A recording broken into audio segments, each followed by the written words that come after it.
Time for another wonderful episode of your favorite music show, All Gas, No Trash. My name's Josh, here today with the man, the myth, the legend himself, Adam. Howdy. And we'd like to thank you all for listening. And if you want to listen to more of our shit, go to GameRageMagazine.com, where you can hear our multitude of podcasts. And you can follow us at Game Rage Magazine on Instagram and TikTok, at Game Rage Mag on Twitter/X. And you can follow Adam for all the up-to-date musical news at All Gas, No Trash Official. True story. Indeed. So we have a pretty interesting show planned out today for you guys. Indeed, we do. There's some controversies that are happening. There's some things that are going to stir and shock the musical world to its core, I feel like. But first, I think I'm getting a message here. Hold on, let me see this. Apparently, we've received a message from. Oh, wow, that's interesting. The American Meme Crusty Chodes, who I've been told is now the new advocate for Millennial Frog, who just dropped actually 3 new albums, and they're available now wherever albums are sold. The wise man, so to speak. Yeah, he's like the wise man to the musical messiah, Millennial Frog. So looks like this is some sort of an audio message. So let's go ahead and cue this up, and we'll hear what old Crusty Chodes has to say. Hello there, Game Rage Music / Good Ass Music Show / All Gas No Trash. Goddamn, you got a lot of names there, baby. Now I know you two boys know who I am, but for those of your audience who are unfamiliar with my work, let me introduce myself. My name is the American Meme Crusty Chodes, daddy. And I am the one and only authorized advocate and representative for the true musical messiah, the Millennial Frog. Now, you see, Millennial Frog has decided that he is just too powerful, too important, and there is just too much work to be done for him to go around and do all of the meet and greets and get on all these shows, daddy. So from time to time in his stead, I, the American Meme Crusty Chodes, will be the one handling the releasing of statements and issuing the press conference audio, if you know what I mean, baby.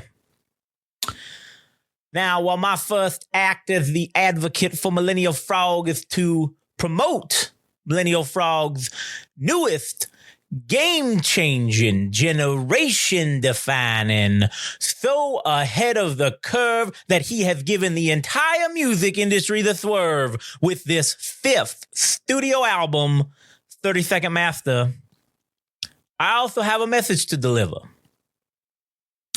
But before I impart the nature of that message upon you all, it is very important that those of you out there who are the non-believers have the opportunity to be told the truth and to get the full weight of the genesis, the root, the origin story, if you will, of the Millennial Frog, who is the greatest of all time, baby.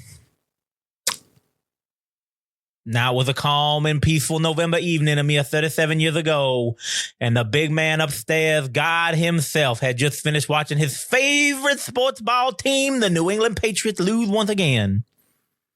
In his sadness and, well, due to a little bit of the boredom, he decided he was going to go rub one out to pass the time. And as he sprayed the white rain of 1 trillion motor loads across the galaxy, there was a bit of one speck of one tiny seed landed on an ancient computer and a mixing console from a bygone era. And lo and behold, the next morning, there stood in front of the world, immaculately conceived, the Millennial Frog, thus ordained to be the one and only true musical messiah of humanity. Now, on to the task at hand. There's an old saying from down south that goes a little something like this. If you want to be the man, you got to beat the man. Now, I know that phrase tends to activate the almonds of a certain multicolor-haired type of individuals in this day and age. So I will put it in a way that every single person can understand. If you want to be the top dog, you gotta beat the Millennial Frog, baby. And right now, I dare you, no, I double frog dare you to find an artist who is putting in more work than the Millennial Frog. You will find that it is not an oh-so-simple task to do that because that person does not exist, baby. In this year of 2024, the Millennial Frog said that he would put out 6 albums. And well, we're not even halfway through. And he's already got 4 done already. Shit. In the past 6 months, the Millennial Frog has done more than most artists have done in an entire decade. Hell, you could even say he's done more than some artists have in their entire careers. These are the plain, hard facts, Jack. And if any of you other artists, no. Let's stop right there. If you ain't doing at least the same amount of work as the Millennial Frog, you don't get to call yourself that. You don't get to be an artist. You can identify as whatever you want. A tree, a stick, hell, a giant piece of shit. But an artist is not one of those things you get to be. So if any of you peons out there want to step up to the plate and challenge the Millennial Frog so you can take back your title of being an artist, well, then you better stop whining and crying and get your silly asses back in the lab and stop pumping out the work, daddy. But until that time has come, the Millennial Frog has stripped you of your titles. And he now is the singular, reigning, defending, undisputed world's heavyweight champion of music, baby.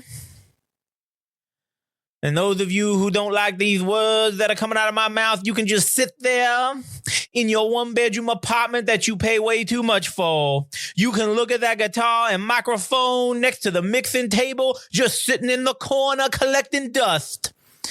Do all that right before you put on your apron to go stock groceries at the local Walmart.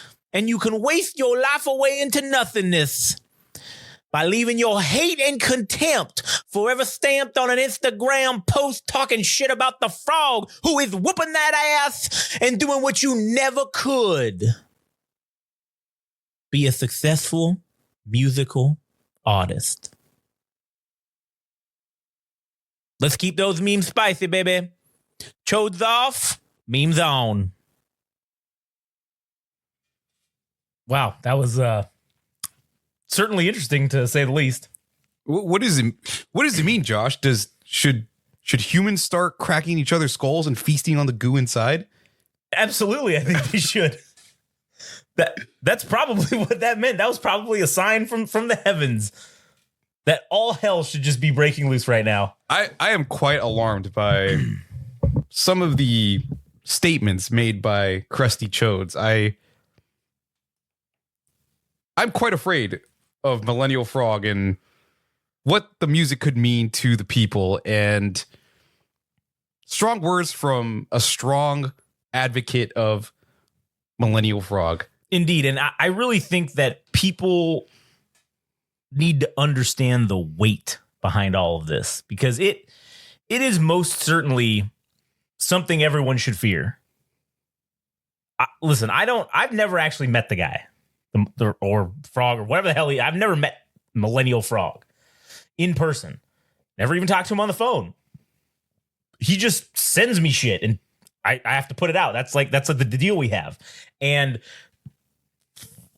as you'll find out, we recently had an issue with our distributor, as you'll find out. And I thought I was going to be killed. I thought Millennial Frog was going to personally kill me because of this issue.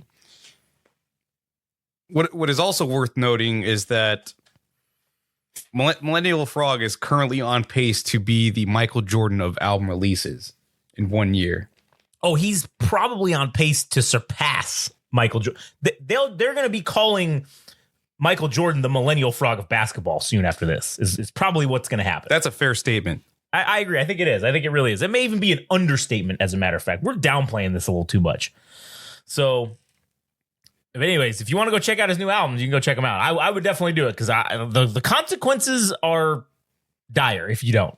So, anyways, with all that being said, tell me more about this specific situation with the distributor that is unnamed at the moment, but will it be named? Well, yeah, it's in the title of the episode. So, well, there you have it. CD Baby. And listen, we've talked shit about Live Nation. We've talked shit about why would I not name the play? If they want to take our shit down, I mean, sure, they can try, but it's already been paid for. So unless you're going to give me my money back, okay. I already also have all these things up as podcasts because now I've learned that is the way to go. That's the fucking way to go. If you're an artist and you want to get your shit out there and you want to do it in a way that people can kind of easily digest it, I guess, put it as a podcast. Go to RSS.com, fucking pay your $20 a month, and you can put out as many fucking things as you want. Now, granted, you as an artist who aren't doing the work like Millennial Frog is, as the piece of shit that you are, you probably aren't. It's not worth it for you to pay that $20 a month because you're not going to have that much shit to put out.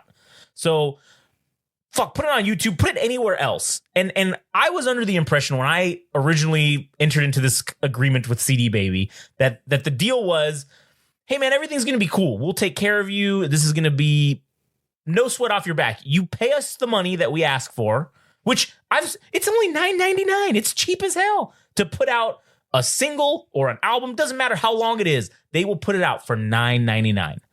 And that's it. And you can start collecting money on it once it comes out, right? All you do is upload the tracks. Good to go. Upload the tracks in the album art, and that's it. Problem solved. Pretty easy process. Now, again, for the first 4 albums that I uploaded, I hadn't really had any issue. Well, I guess the first 2 for Millennial Frog. Yeah, that's what I'm talking about, for Millennial Frog, because that's the only artist we've uploaded on there. So only one we need to upload.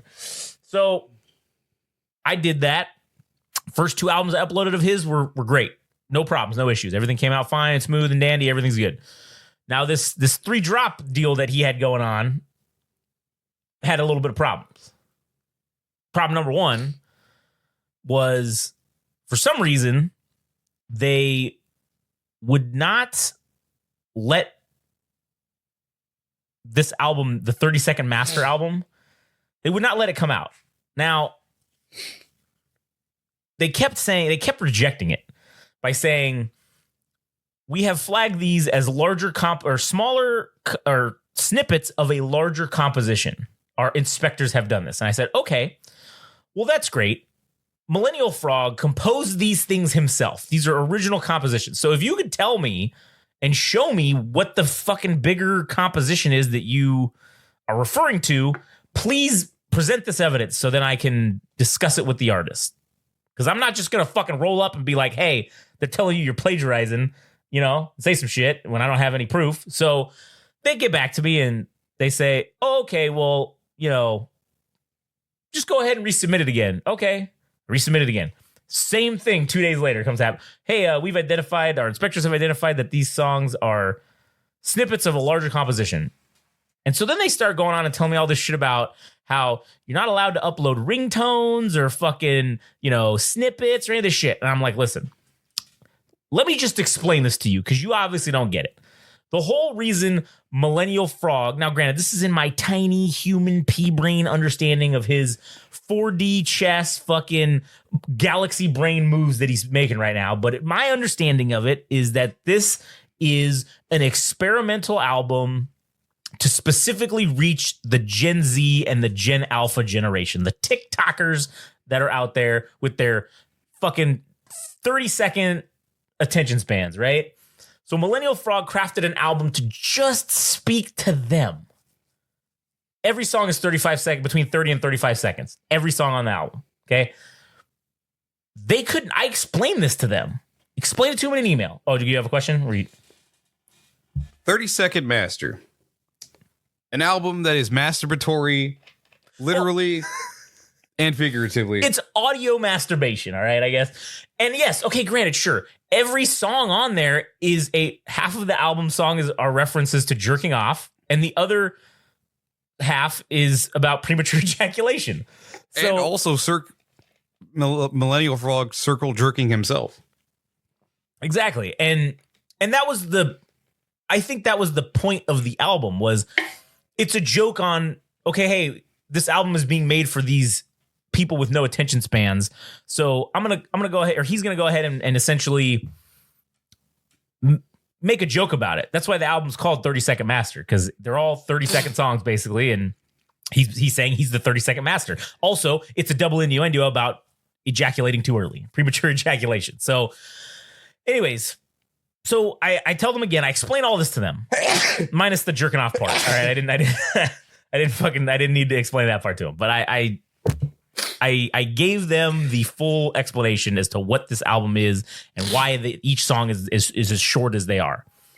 And so they tell me again, our inspectors are saying these songs are snippets. And I'm like, okay, I'll tell you for the last fucking time. You have two choices.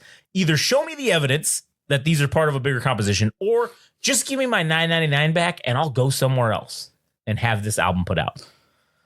Problem solved, right? I'm not fucking dicking around. This is, and mind you, I've given these out, like all these albums to them that I put out, I gave them to them like maybe 2 weeks before the 15th of the date that this was coming out. Okay. Fucking gave it to them well in advance. And now I'm getting into like, I don't know, 4 days before the release is supposed to happen. And I'm like, shit, man, this ain't gonna make it. So finally, I resubmit it again, and they basically just say, oh, okay, well, just resubmit it again. And I'm like, fuck, all right. So I resubmit it again. And what do I see on there? I'm looking at the status of it, and it says GSA, and I don't know what the fuck that means. There's no other thing online, but when I Google that, it brings up their hate speech policy. And essentially, I asked them what the hell's going on, and they say, oh, well, your album, your tracks have been flagged for hate speech. And so I replied with, well, there are no words to any of these songs. They're all instrumentals. So could you explain to me how an instrumental is hate speech? It's it's just music. It's instrumentals. There's no words. Like was one of the beats like referring to, I don't know, like something about Nazis or something? Could you explain this to me? How you came to this fucking conclusion that it's hate speech? And so I send this fucking email, and I'm like, for real, either explain this to me, put the album through, or give me the money back. That's the three options. I'm done playing this shit. I've had enough. So then I get no response to that. And it had been like 3 or 4 days, and I'm like, motherfucker, these assholes are just gonna ignore me now. So I go back and look, and after the release date, of course, they said, fuck, we don't want to deal with this guy. Let's just upload it. So they just blasted it through and uploaded it to everything. So then, as I'm just checking the other ones, the gentleman known as the Millennial Frog, man, that album, no issues whatsoever. Completely everything went through, was delivered to all the partners on time and with no problems. I'm looking for Poverty of Content on iTunes, and I can't find it. And so I'm like, what the fuck? It's got 30-Second Master now. It's got fucking Gentleman Knows Millennial Frog. Where the fuck's this one? It's like 4 days past the due date now. Where the fuck is this at? So I go, send an email. Hey, just curious. I see here on the status of iTunes, it says error. under the delivery status. So I say, is there anyone looking into this? And also, what does that mean? And so the email response I get back is, oh yeah, someone's checking this out. You'll receive a result in 6 to 8 weeks. 6 to 8 weeks. I gotta fucking wait until they get to my issue of all it takes is a guy to sit there and click something 2 fucking times and re-deliver the thing to fucking iTunes and find out. And then if it doesn't work, then okay, yeah, maybe I'll have to do a little more work to figure out what the fuck's going on. So in all of this, the system doesn't fucking understand. Because let's be real, CD Baby is part of the system, right? They're part of the music industry. Sure, maybe they cater to more independent artists, or maybe they cater to a different demographic than what mainstream music does. But I will say this, they're still part of the system. And that system is designed to keep you down. And if you do something that the system doesn't understand, they freak out and don't know what to do. So they just want to stop it. They just want to put an end to it. That's the problem that's happened with 30 Second Master. They don't understand the weight that this is truly genre defining. It's generation defining. It really is. As Crusty Chodes said, he's right about that. He's fucking right about that.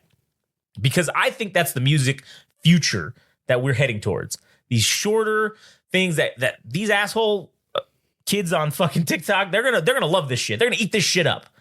Oh man, every song's 30 seconds. Oh hell yeah. You get to the point in 30 fucking seconds or they don't give a shit. And the music industry can't understand that. They don't get it yet. And as is with most industries, they are behind in the times. They're always behind in the times. They always fall behind and only catch up when they absolutely fucking have to, because there's no other choice than going out of business. Radio's had this problem, terrestrial radio. They're way behind in the times, and they are going to be a bygone era fucking thing at this point. A bastion of the dinosaur age, basically, of media. Yeah, essentially. And they have failed to adapt to the new modern times. And that's why they're going away. That's why they're going to go away. Because they can't adapt. They can't. There's too many small-minded people in there. Music industry, same fucking way. Film, media, the whole media industry is the same fucking way. There's too many small-minded people and too many people at the top that are stuck in their ways. It's that same fucking shitty thing. Well, we've always done it this way, so why would we change it? Fuck, why wouldn't you? This way sucks. Why wouldn't you fucking think about changing it? And that's what's the deal I think I'm facing with CD Baby. Well, every other artist always puts out tracks that are at least fucking 2 or 3 minutes long. Why would we put this one that's out there? And I'm like, who gives a shit? You get paid the same regardless. Why do you even fucking care? Why do you even care? Unless you're trying to stop me from changing the fucking world. Because that's what I'm doing by putting out Millennial Frog's fucking music. Yes, he's the one doing it, but I am changing the world by putting it out there. And you're trying to stop that. So every release going forward, now on, is no more going to be through CD Baby. They are dead to me. You're cut off. All right? No more of the game rage, hard-earned fucking dollar bills are going to CD Baby. Never again. Just like 9/11. Never again. Never again. And we will never forget or forgive. And now I think we need to invade Afghanistan again because of this. CD Baby inhibiting the uninhibited. Indeed. You cannot stop this. You can try. You can do your damnedest, but you will not stop Millennial Frog. You won't. You will not stop us either. It's just like that fucking thing from The Simpsons where it's Uncle Sam and he's going to eat the world and he says, just try and stop us. Just try and stop us. That's exactly how we're running this shit. Just try and stop us. And you can't. You won't. Because guess what? You know what I did? I went ahead and uploaded all of them as fucking podcasts and just fucking threw them up. Here you go. Now you can listen to it on all the same things you would have been able to listen to it on, but it didn't cost us any money. Shout outs to RSS.com for letting us do what we damn well please. Yeah, and they're not a sponsor by any means, but man, I will say fucking props to them for just letting us do whatever the fuck we want. And I have had no problems, no issues for the last 10 months we've been doing this shit. No problems, no issues that this shit's been out. It's been a stellar experience working with RSS.com. I haven't had to send a single fucking email. I click buttons, I put shit up, and guess what? It goes up. No problems. No issues. It goes to everywhere I send it to. Man, it's truly unbelievable how some, I don't know, figureheads just don't know how to do shit. It sounds like CD Baby could take a lesson out of RSS.com's book. You're right. I think they could. But the problem is, I'm sure they're too close-minded and they're too... No, we don't want to do that. No, we're not going to do that. So I'm as you can tell, I am hot about it. I am pissed off because this was a great way to go about putting these things out because it was cheap and you got results and you got paid for some of those results. We were making money on this, but now I'm not willing to sacrifice our time and our, I don't want to have to explain shit to somebody. I don't care even if we are making money doing it. I don't want to fucking sit here and have to explain some asshole every single time I do something or put something out, what it is, and have to go through this whole diatribe and spend days, if not weeks, getting through to somebody to just get this shit pushed out. I don't want to have to do that. And I'm not going to do that. That's why I'm done. Which is why I'm done. Done with CD Baby. This is the shortest war ever. I fired the first shot and now it's over because they're dead. They're dead to me. So I'm fucking hot about it, man. They have been added to the list. Yeah, they're on the receipts list right now. They're definitely going on. I haven't personally added them on the list, but I did. I put them on there. I wrote it in the receipts tab. Okay. CD Baby. I wrote it in there. Public enemy number one. Public enemy number one to Game Rage magazine. Disgusting behavior. It is. And you know what? I'm really thinking about making a fucking our own version of them and just beating them at their own game. Well, and doing it better. Sorry, go ahead. It is rather a fortunate situation that we were guided back to ourselves to lead the way to have Millennial Frog's music featured on our website, available for free. Absolutely. Yeah. To stream at your leisure. Who else but us could have the answers that Millennial Frog is seeking? That's true. No one does. No one has the answers. Only here. Only here can you get it. And that probably was the point from the beginning, is it always was meant for us to just be the source. To be the source of the Millennial Frog gospel. And we tried to do it in the mainstream, acceptable modern way, and it didn't work. And just like, if you go back and you look at other biblical figures throughout history that say, oh, you don't need to be in a fancy house or you don't need to be in a fancy dome to fucking go ahead and worship the ones that need to be worshipped. You can do it from a rock in a forest. You could do it from the bottom of a tree. You could do it from a dirt field, an empty fucking mud hut. You could do this from, as long as you're paying worship, right? And that's what it's about for Millennial Frog. Any further comments on this related topic? No, I think I'm done. I fucking ranted long enough. That's fair. Indeed. There are two other subjects that we would like to get to. One of them being the Senate Judiciary Committee on Intellectual Property that recently featured FKA Twigs, to be clear. As she had spoken at this hearing. And I actually downloaded the PDF to get the written, or rather the statement that was given by her. Mm-hmm. I have the written version of that. Oh. So I actually thought, why don't we go over it and kind of dissect what we like or don't like and, give it a fair go and just give our own takes on it. That's a great fucking idea. So let me go ahead and pull that up, and I'm going to have you do the honors since you're all hot-blooded. Oh. What's the, is there a link or something? I'll just have you read it off my phone, and you can... Man. You can have the honors. You have the good go of reading this two-page... Oh, my God. This two-page scribe. Right. So it's FKA Twigs, Statement for U.S. Senate Judiciary Subcommittee on Intellectual Property, April 30th, 2024. I already don't like this woman because, her music's great, but I also don't like her because she's in the new Crow movie that is surely going to be tragic. It's going to be a tragedy of It's going to be a tragedy for cinema for this thing to be remade when Brandon Lee already knocked it out of the park in the 1990s. And we have this bastardized version. But enough about that. Yeah. You'll probably hear more about that on the Game Rage Movies TV podcast. True. You know what? We should see that movie to go shit on it. Yeah, we should. Yeah. Interesting. Well, anyways, FKA Twigs had the speech and a written statement, or rather a statement that was translated into a document. Yeah, transcribed. The statement she gave, the verbal statement she gave was transcribed into a document. So that's what I'm reading now. Okay, so it starts off.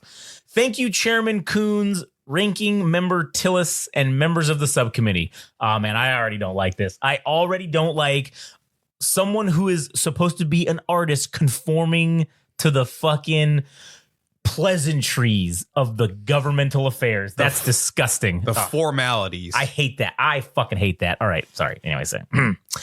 I have spent my entire life immersed in the arts. My mother was a dancer and my stepfather, a retired company director, is a devoted jazz fanatic and theater buff. They sacrificed so much so that I could take ballet lessons, singing, and acting classes, and enjoy all that the arts have to offer. From the age of 16, I began to explore both dance and music as a career, and that interest in multiple disciplines has defined my life for the past 2 decades, both personally and professionally. Man, all right, that was the first paragraph. All right, already. A retired company director. Sounds like she came from some money a little bit there. Yeah, oh man, what a hard life to grow up with wealth. Oh, my mother was a dancer. Oh, she could afford to just do dance?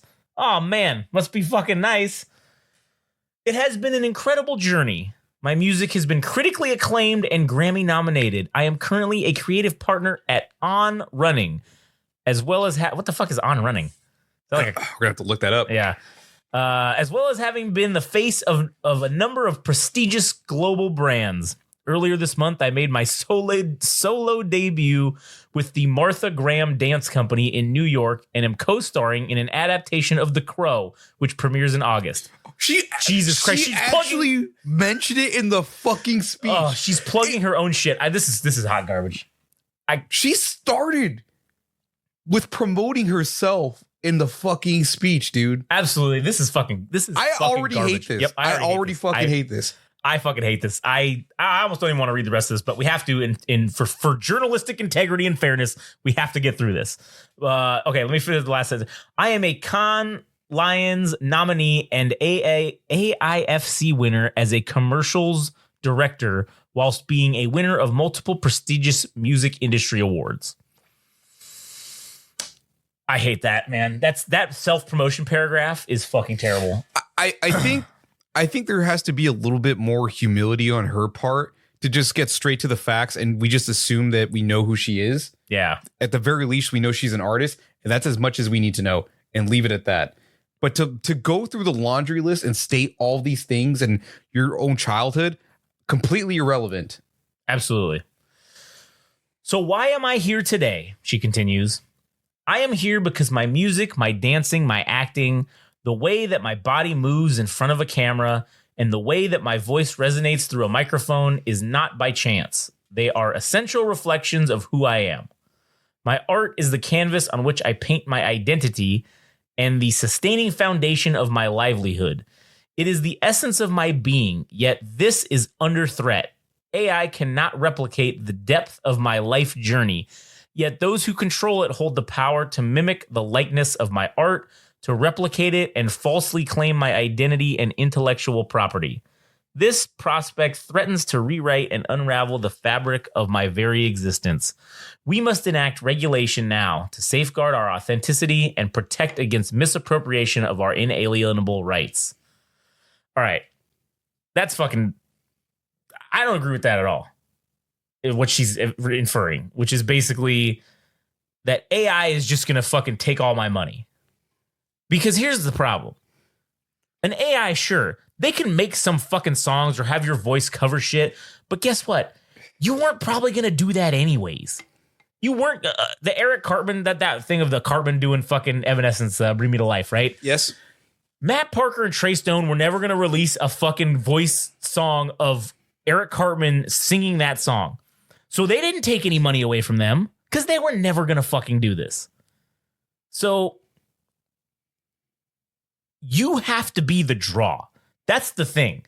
If you aren't the draw, if someone takes your likeness and pretends to be you and does better than you, that means you aren't the draw. You were never the draw. Because this person took your shit and did something that you wouldn't have done with it and got money out of it, right? So if you weren't going to do that, maybe you weren't the draw in the first place. I don't know. All right, so I'll continue on unless you have something to add. I think it's a fair statement to be concerned about what the perils of artificial intelligence can pose as far as the use of one's voice, possibly the use of music that FKA Twigs makes to be remixed or reused in some way that is transformative, I suppose, in a different manner, and not make a dime off of that. It does feel as though there is a bit of validity to her statement, because I would like to at least make half of that money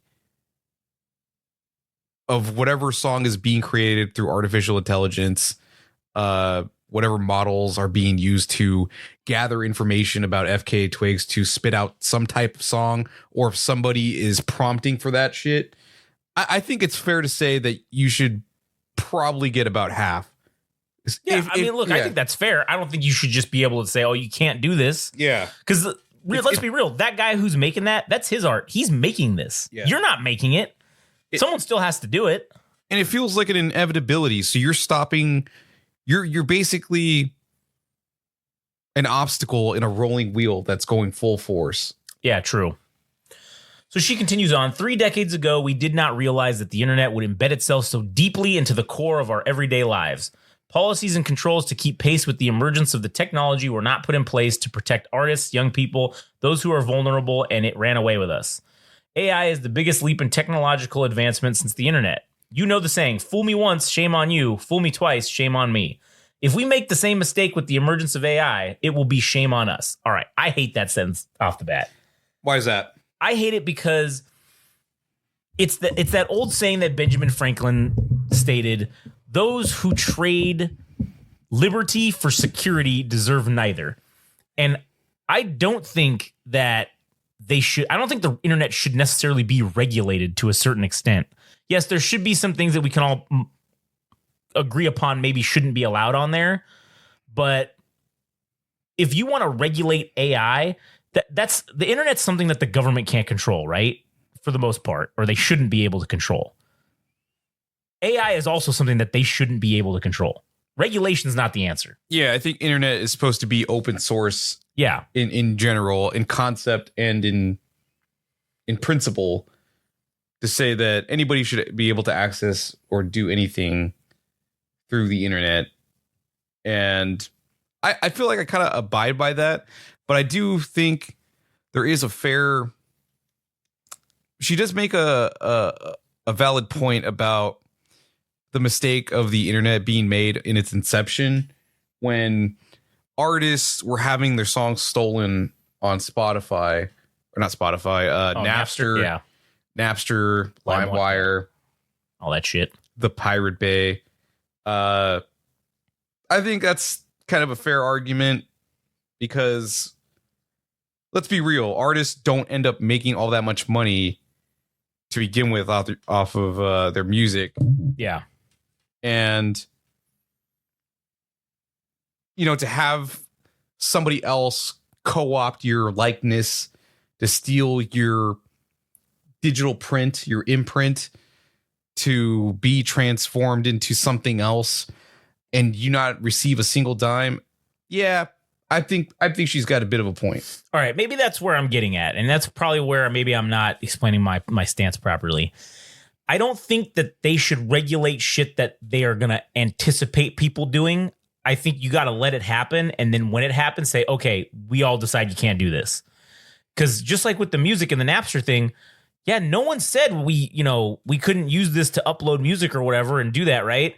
Then after all these congressional here, Lars Ulrich was one of the main driving forces, and Bono were the main driving forces behind the whole going after Napster thing, right? Yes. And eventually it was then codified into law that specifically says you can't do this. You can't upload this shit onto the internet and not pay royalties or whatever the fuck it is that they did, because them two both went and lobbied Congress to do something about this. So then they did, right? Because yeah, sure, it was a provable metric that they could show, hey, this is taking money out of our pocket, theoretically. Now, granted, in principle, yes, I agree with that, but it also is the principle of if these people weren't willing to pay for your shit to begin with, how much money did you get off of people downloading this shit for free and then going, oh man, I really like this, and then paying for the albums? I'm sure that those people would have never purchased them to begin with, right? I agree completely. I think there is something to what you're saying about original music being created out of the likeness or digital presence of someone like FKA Twigs. Yeah. Because if those things end up becoming viral or profitable in some way, that just rubs off on you. Yeah. I think that'll create at least interest to hear, oh, I kind of like this person's voice. I like this song. I know it's not the original song, but you know what? I'm going to give FKA Twigs a shot. I want to listen because it's a gateway drug.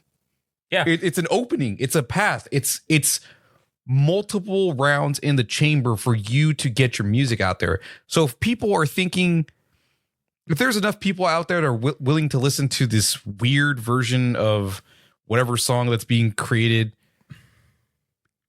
it's an opening. That's the bottom line for me, is that there's the potential for you to benefit.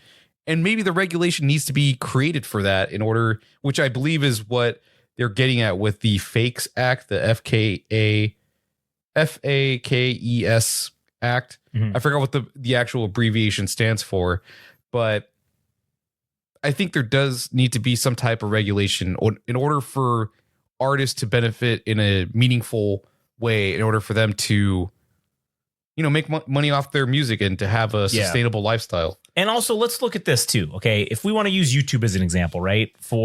Let's just keep going with this Eric Cartman doing Evanescence fucking cover. If you put that on YouTube, right? Because that's really how you get paid for shit. If you put that on YouTube and you get the views, it takes like, I don't know, I think like 1 million views to make like $100 or something like that. So even if you get 40 million views, you're coming away with like $400 or whatever, right? Even if you're making a few $1,000s off of that. Is the artist that originally did that? Let's look at Evanescence, that song, Bring Me to Life, in the 6-month period after it compared to the 6-month period before it. And let's see, did you get a boost in money and numbers from this song? Let's look, we can take the same about South Park, who owned the voice and likeness of Eric Cartman, right? Look, did HBO Max or wherever the fuck you're downloading or you can watch streams of South Park, did those go up in the 6 months following this thing versus the 6 months previous? So did this actually help you in a way? And now, yeah, looking at the totality of the situation, okay, maybe this guy made like 10 grand, let's say, on this song in total, right? Whoever made that shit initially. Let's say they made 10 grand on it. Okay. So how much money did you make as the artist or as the source material technically for this? And is it greater than what they made? Because then realistically, an argument can be made that you would have never made that money you just made because of this thing. And okay, whatever, the 10 grand that he made, is that really that much of a difference in the grand scheme of things? Probably not. You probably made more than that in the 6 months that this was out.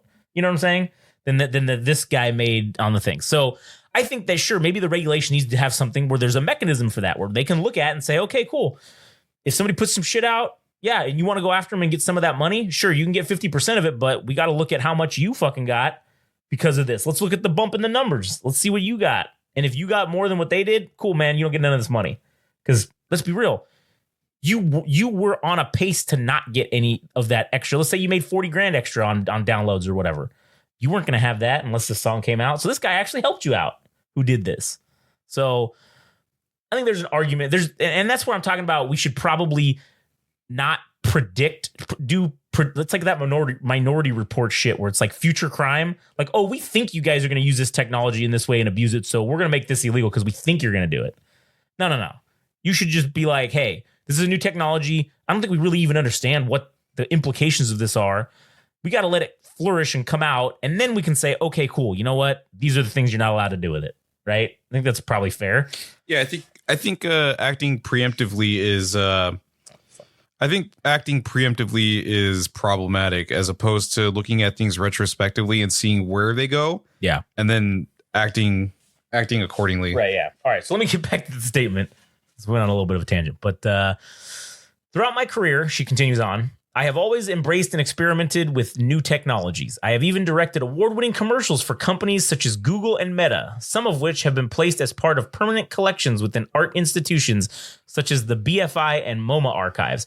I don't know what that has to do with experimenting with technology, because you making commercials for them has nothing to do with that. But as a future-facing artist, new technologies are an exciting tool that can be used to express deeper emotions, create fantasy worlds, and touch the hearts of many people. In the past year, I have developed my own deepfake version of myself that is not only trained in my personality, but also can use my exact tone of voice to speak many languages. I will be engaging my AI Twigs later this year to extend my reach and handle my online social media interactions, whilst I continue to focus on my art from the comfort and solace of my studio. These and similar emerging technologies are highly valuable tools, both artistically and commercially, when under the control of the artist. What is not acceptable is when my art and my identity can simply be taken by a third party and exploited falsely for their own gain without my consent due to the absence of appropriate legislative control. All right, I can't fucking believe this. I cannot believe this now. You basically did what you're saying people shouldn't do. And rules for thee, none for me. That's what this exactly fucking sounds like. You went ahead and made your own AI person. Okay, cool. Of you, yeah, sure, do whatever you want with it. But if you're using it to handle social media interactions and be an online, basically, personality, if someone else does the same thing, okay, obviously it's not you, because you have this official one that you're using, right? So who gives a shit what they're doing with it? You're doing it to yourself. You have now trained the algorithm of the AI to know everything about you. So now if someone gets a hold of that, because guess what, buddy? The internet ain't a safe place, all right? Code's not safe. Everything can get stolen and is stolen pretty regularly when it comes to computer and internet technology. So now that you opened Pandora's box on yourself, so now I'm sure that code of this fucking AI is going to somehow get out there, the source code for this, and then people are going to fucking run wild with it and do all kinds of crazy shit. Whereas if you wouldn't have made this yourself, would someone have sat there and took the time to put this fucking thing and feed all this info into it to really create an AI version of you? Probably fucking not. But now you just made it easy because you already did it. And now all they got to do is steal it. That is terrible. Yeah, so she's making all this argument about AI being regulated. Well, I don't think it's about it being banned or anything like that, but certainly she feels some type of way that is opposing what is going currently with deep fakes and whatnot. Yeah. Of herself and her music. And then to say, oh yeah, but I'm also doing it. What the fuck? Yeah, what the fuck, man? So what it really boils down to for me is that she went on let's say a 10-minute rant. I think this was actually a promo to just mention the fact that she has her own AI. Yes. And like that she's also going to be in the new Crow movie. And how awesome she is. Yeah, this sounds like a pretty masturbatory fucking session right here. It seems like. And I felt like there was supposed to be this air of profundity. Is that a word? I think profoundness. Yeah, that's definitely a word. Well, profoundness is probably more apt because I don't know if profundity is a actual word. If it isn't, we should make that a word. It actually, dude, we're gonna make a shirt. Profundity, historiologist. Yeah, historiologist. Yeah. But this did not come across well to me personally, and I don't think I enjoyed any bit of it. I think somebody else should have stepped up and spoke spoke out against the artificial intelligence, the intellectual property Senate Judiciary Committee, to have this meeting and basically have somebody talk about themselves and promote their deep fake version of themselves and artificial intelligence of themselves. I don't know, man. I felt like this was a whole promo just for herself. That's what it sounds like. All right. Let's get through the rest of it, though, because there's like 3 more little paragraphs here. Oh, is it really? Okay. Yeah. So history has shown us time and again that in moments of great technological advancement, those in the arts have always been the first to leave to have their work exploited, and in many instances, fraudulently commoditized. Commoditized. Soon after, it often follows that the general and more vulnerable public suffer the same types of image and voice-related exploitation. By protecting artists with legislation at such a momentous moment in our history, such a momentous moment. That seems fucking redundant. Momentous moment in our history, we are protecting a 5-year-old child in the future from having their voice, likeness, and identity taken and used as a commodity without prior consent, attribution, or compensation. Man, way to fucking pull the heartstrings and just throw some shit go out for there. a child right away. Fucking low blow there. I stand before you today because you have it in your power to help protect artists and their work from the dangers of exploitation and theft inherent in this technology. If it remains unchecked. I am here on behalf of all creators. Fuck that. You're not here on behalf of all creators. You cannot fucking say that. I was going to say the exact same thing. Her perspective on what the music industry is and what's going on with artificial intelligence is not the experience of the other 99%. Absolutely. So I am here on behalf of all creators whose careers depend on their ability to create safe in the knowledge that they can maintain tight control over their own art, image, voice, and identity. Our careers and livelihoods are in jeopardy, so potentially are the wider image-related rights of others in society. You have the power to change this and safeguard the future. As artists and, more importantly, human beings, we are a facet of our given, learned, and developed identity. Our creativity is the product of this lived experience overlaid with years of dedication to qualification, training, hard work, and, dare I say, significant financial investment and sacrifice. That the very essence of our being at its most human level can be violated by the unscrupulous use of AI to create a digital facsimile that purports to be us and our work is inherently wrong. It is therefore vital that as an industry and as legislators, we work together to ensure we do all we can to protect our creative and intellectual rights as well as the very basis of who we are. We must get this right. You must get this right now before it's too late. Thank you. That's the end of the statement. Okay. Man, that was terrible. Like I said, man, it's the rules for thee and none for me fucking scenario or situation or whatever you want to call it. Yeah, I'm still trying to come to her side and her understanding. I understand what it's about for her. I do, and I do as well, but is that going to be? I guess I have a question about whether having an AI version of yourself taking care of social media, is that only going to be an opportunity that's going to be afforded for the 1% of artists, and that's not something that is going to be readily available or available in mass to just artists in general, so that they too can have the same opportunity to create music and maybe relegate their social media duties to an artificial intelligence? I wonder about that. Yeah, so do I. I mean, I wonder how much it actually costs to train an AI or to develop an AI or whatever it is to do what it is that she's talking about doing. Because if it's a several $100,000, then there's no way that the average Joe is going to have access to be able to do that. So I know that there is also the issue in terms of Hollywood with film companies, like it's the Princess Leia syndrome or the Carrie Fisher syndrome. She's dead and they insert her digitally into the movie. Yes. There is something to be said about that. We've seen that happen. We've seen that and go ahead. And James Earl Jones, his voice is basically it has been given to Disney to be used for Darth Vader in the future without him being alive.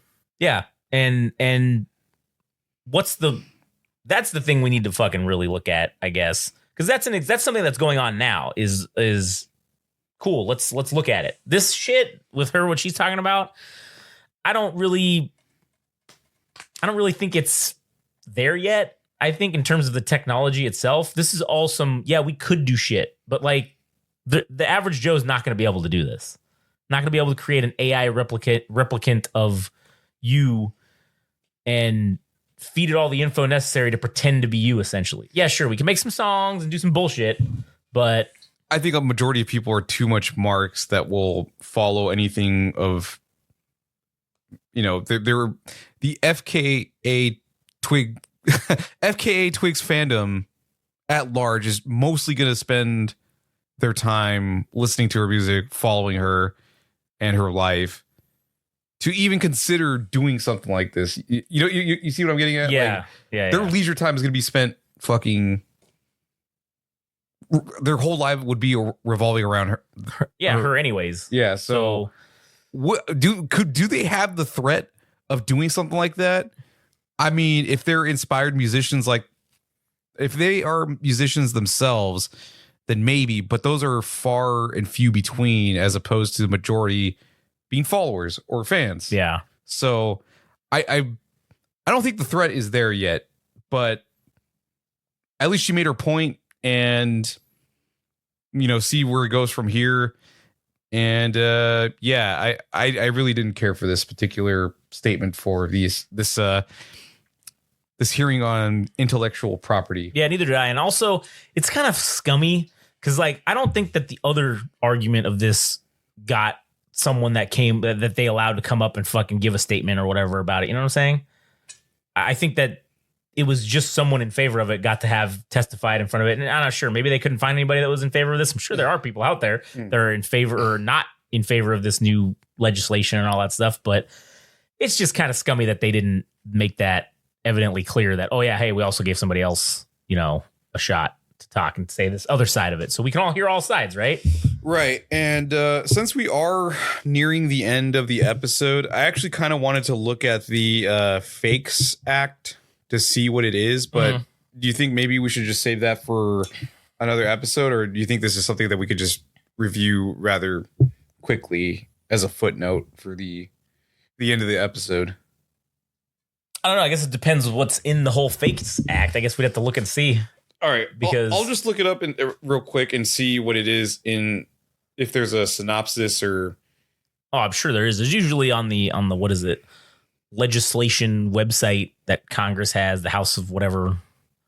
What's it called? It's like the Congress.gov or some shit like that. They usually have like a thing with all the bills and everything that exist, and then they show it up and say, oh, here's like a synopsis of the whole thing, here's the name of it, and then you can read the full text, I believe, with everything on the bill. And then it's kind of cool actually, because if you're just interested in this kind of stuff, you can see where it's at in the process. It tells you where it's at and then what the upcoming things are. Oh, if it needs to be voted on, if it needs to be read, or if it needs to be sent to somewhere or whatever. It's interesting. You can track it and see what step of the process of it towards becoming a law is.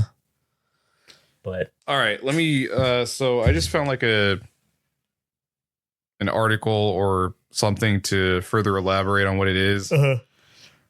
So the No Fakes Act it has been proposed to Congress to set and protect against unauthorized digital replicas of faces, names, and voices. So Congress has taken its first swing at generative AI on October 12th, 2023. A bipartisan group of senators, Senator Blackburn, Coons, Klobuchar, and Tillis, announced a draft federal bill aimed at establishing guardrails around the creation and use of digital replicas of faces, names, and voices.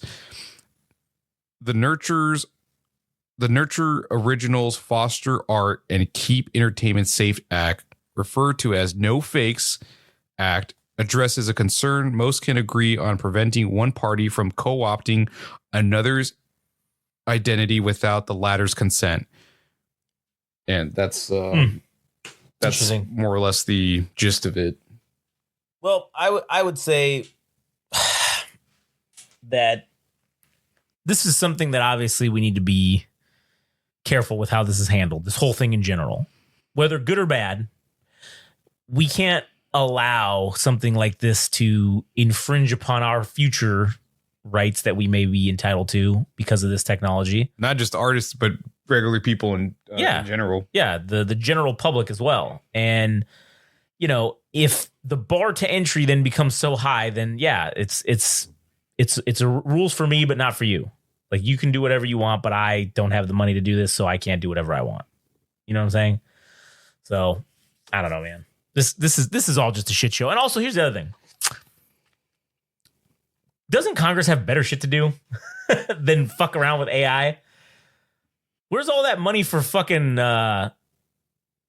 weaponry go? Like, where's all that shit going? Like, all right, I mean to sound like an asshole. Oh yeah, go ahead. But I'm probably gonna sound like one anyways. We're the people to actually do arbitration on this, because I don't think I would trust senators to be so understanding of artificial intelligence that they have an informed opinion. Yeah. Because they're just doing things to the best of their knowledge, and they're not experts on you know, AI technology. You just had an artist come on. She doesn't know how AI technology works or how any of that shit it goes down. She didn't testify to anything about the mechanism of AI itself. Right. So did anyone come on and explain this shit to them? Because you know they ain't reading this fucking 1,000-page bill. They ain't reading the whole thing. Nor are they going to do the research to figure out how AI actually works. Yeah, so likely. I do think it is concerning a bit that whatever ends up happening may not be the best decision, because it's not an entirely informed one, and maybe the parties that would vote on it don't have a full grasp on the scale and the magnitude of what this could mean for the future of music, but also just the future of humanity with AI technology, because these are very strange times. That they are. We are living in strange fucking times indeed. So, anyways, did you have any other stuff you wanted to get into? No, I think this was a fairly topic-heavy episode. Not so much on the music-related end, like proper music, but more music-related news that I thought was worth addressing. And, we got to hear Crusty Chodes for the first time, I believe. Yeah. And I hope this doesn't mean that the entire world, all hell breaks loose because of Millennial Frog. Well, I don't know. I kind of hope it does. I'm kind of tired of this bullshit. I hope we rewrite history with this. I hope Millennial Frog just causes such a disturbance and riots in the streets. I hope. Yeah. I think maybe next episode I wanted to potentially listen to. This single has been out for a bit, I guess you could say, potentially 3 weeks to a month. AKA BK came out with a new single called Why, and I wanted to listen to it. So I don't know if we're going to do that in this episode, so maybe we'll just save it for the next. And oh yeah, that sounds like a good idea. And so we're reaching the end of the episode. So thank you for tuning in, and check out our other podcasts. You can listen to the Anime Syndicate that features all things anime, BFN, which is the Meta podcast, the Meta Game Rage magazine podcast that talks about the other podcasts, our personal experiences, and what's going on with the company itself. Chirp It From the Pine, the sports podcast, Game Rage Movies and TV, which usually features a lot of the TV programming that is currently hot. And something that we're covering currently is the X-Men 97 series, and along with the Fallout Amazon Prime series. Yeah, we haven't started that one yet, but the next episode actually of Movies and TV, we're going to be doing, for those of you who are the Rooster Teeth fans, their final fucking thing that they released, the Red versus Blue. I think it's called Recreate. I don't know what the fuck the name of it. It's the ending final movie for Red versus Blue, basically. Okay. Ends the whole series.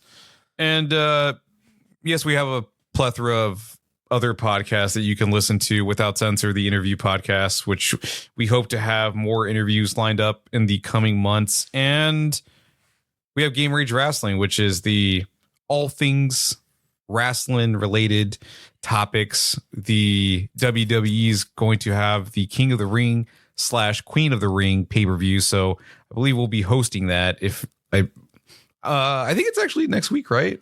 Yeah, I think you're right. I think you're right about that. I don't know. We got to see what fucking time that's at. Hold on.